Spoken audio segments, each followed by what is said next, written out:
Let me start by explaining. I know you might see this as incendiary, malicious, even creepy. Call it what you will. But believe me, nothing is further from the truth. The fact is, I've been to see a therapist, just as you advised me. So thoughtful of you to think of it. I know you think it's mumbo-jumbo, so did I, but believe me, you'll see the benefits. You urged me in your most concerned voice, right after York Way Friday when you were still in full guilt mode. And how right you were. I'm seeing the benefits already. I really am. Anyway, she told me, incidentally, her name is Helen Bunyan. Can you believe that? And she tilts her head to the side when I talk, like a little sparrow. I think it's supposed to let me know I have her complete, undivided attention. She told me that getting it all out there would be a vital part of my recovery process. That's exactly how she said it. A vital part of my recovery process. So what can I do? I don't want to impede my recovery process. And Helen Bunyan really is so very concerned about my welfare. So, out there, it shall get. Now, I'm aware you will worry about the risk of other people reading this, and it all becoming public. And believe me, if I can get this out there without risking exposure and all the problems that will bring, of course I'll do it. I only have your best interests at heart. You know that. But I'm sure you understand, having experienced the benefits of therapy yourself, that one has to be totally honest. No, what's that word they use instead these days? Transparent. Totally transparent. No matter how painful. So that's what I shall be, as part of my recovery process. I can feel it working already. Thank you so much for suggesting it. Helen Bunyan, she wants me to call her Helen, and you can understand why, but I find it so difficult. It's like calling a teacher by her first name, quite wrong somehow. Has told me I should be journaling my emotions. Did you know that was a verb now? To journal. It's one of those funny made-up verbs that really ought to remain nouns, like to impact. Helen used that one too, funnily enough. She said you'd impacted catastrophically on my life. Catastrophically is a very strong word, don't you think? Still, you'd imagine a trained therapist would know what they were talking about, wouldn't you? So I'll have to assume she has some basis. So now I'm to journal my emotions. This too will be a fundamental part of my recovery process, or so I'm led to believe. I'm actually quite looking forward to it. Since you've been gone, I've missed having someone to talk to. Remember how we used to dissect every last detail of our lives in those interminable emails we pinged back and forth all day long? Our relationship would never have got off the ground if we'd had proper jobs, you often said, making the phrase proper jobs sound like something black and slimy you'd found in your salad. And you were, of course, right. 50, 70, 100 emails a day, only possible because we both spend so much time online, sitting solitarily in front of computer screens for hours at a stretch. You at the swanky Fitzrovia offices of the record company, where you're both boss and star producer, or else in your small but perfectly formed study converted from the top-floor box room of your gorgeous, detached, pale pink St. John's Wood villa. I know you've always maintained you like the view over the gardens and the rooftops, but that box room always seemed such a perverse choice when you could have had the run of the house. Sad fuck in a box, you used to head your emails. Me in my partitioned cubbyhole in my shabby South London 3-bed terrace, largely staring into space. Musings of a sad fuck in a box. The message would ping into my inbox. To me, Tilly was just being provocative. And the truth is, I don't feel guilty. Not about any of it. I'm sure I ought to, but I actually don't. Guilt is so plebeian, you used to say dismissively. You always thought of it as a wasted emotion, and of course you were right. So clever of you to classify emotions like that, according to their usefulness. I must start doing the same. I really must. Cutting out the emotional chaff must make your inner life so much more efficient. You must have the Volkswagen of inner lives, Clive.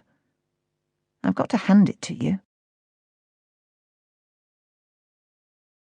You know, I can forgive the fact I begged you to warn me in advance if you were dumping me, and you still let me turn up at that restaurant on York Way Friday with a jaunty impatience, and unwashed hair and only my second-best jeans. I can forgive the way you told me it was over before I'd even taken off my coat, and then somehow expected we'd find a way of filling the next 3 torturous hours, me with my arm still halfway in my sleeve. I can forgive that awful, excruciating, pain-ridden lunch while the waitress hovered uncertainly around the uneaten food, a smile stretching her face as if it might snap, and I tried not to meet anyone's eye. I can even forgive you asking for a receipt. Even goodbyes, it seems, are tax-deductible. But what I can't forgive is the way you scurried off so gratefully when we got outside and I told you to go. You were halfway down York Way, your laptop bag bouncing insistently against your back, before I realised you really were going to leave me there, crying in the rain. Silly Sally, you used to write in your emails. Now, before you say anything, I know you're cross with me. I got your email last night, and I'm doing my absolute best to understand how you feel. This journaling is really improving my understanding skills. I think you'd be pleased. Please try to understand just a little, you pleaded shortly before you left me crying on York Way Friday. Just try to see things from my point of view. I think I might be starting to get the hang of it now, this empathizing thing, this seeing things from other people's points of view. It has a lot to recommend it. So now I'm asking you to try to see this from my perspective. Show a little empathy. You must have picked up a lot of that from your own therapist. Goodness knows you've had enough sessions. Mind you, you always did like to hear yourself talk. I remember you coming back from that first meeting with a therapist so pleased with yourself. I had her completely wrong-footed, you crowed. She had no idea what to make of me. I didn't fit into any of her neat little boxes, you see. But still, you'd think something would have rubbed off from all those sessions. Some sort of self-awareness. So I hope you'll try to understand. There I was last night, and I started thinking about Susan and wondering how she was. I know Susan and I haven't exactly been best friends. That Aussie accent can get in the way rather, don't you think? Softened though it undoubtedly is after nearly 3 decades in the UK. More like close acquaintances. But I always liked her. Sometimes I used to think I liked her more than you did. I don't want Susan to end up lonely. I'd say magnanimously. She doesn't deserve it. Or, how can we build our happiness on Susan's misery? You'd always make a pained face when I talked like that. I feel just awful about Susan, you'd say. Those were the words you always used to describe your guilt about her. Awful, dreadful, wretched.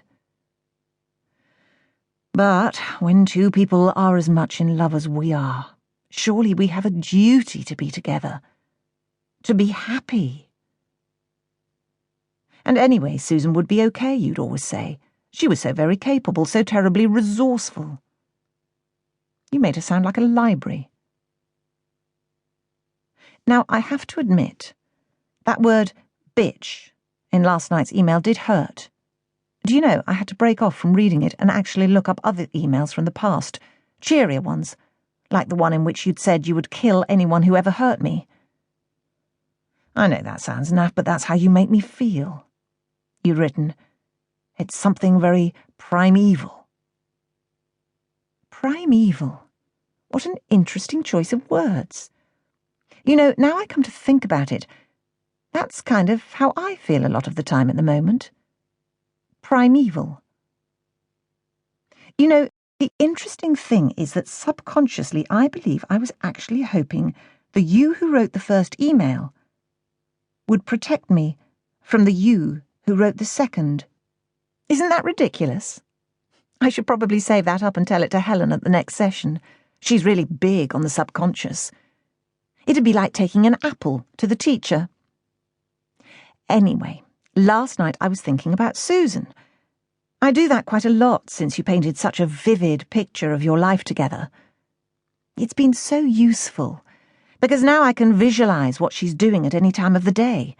It makes me feel closer to her somehow. I know that after dinner, the two of you tend to slope off together to the second floor of your lovely St. John's Wood house, where you have a cosy duck-egg blue sitting room with French windows leading out onto a private roof terrace. There you lounge on the vast designer daybed with Susan's ancient, flatulent dachshund and read the papers and watch the telly and comment on the things you've seen or read. Just chitty chat, really, you'd assured me. Nothing like the range and depth of the things you and I talk about.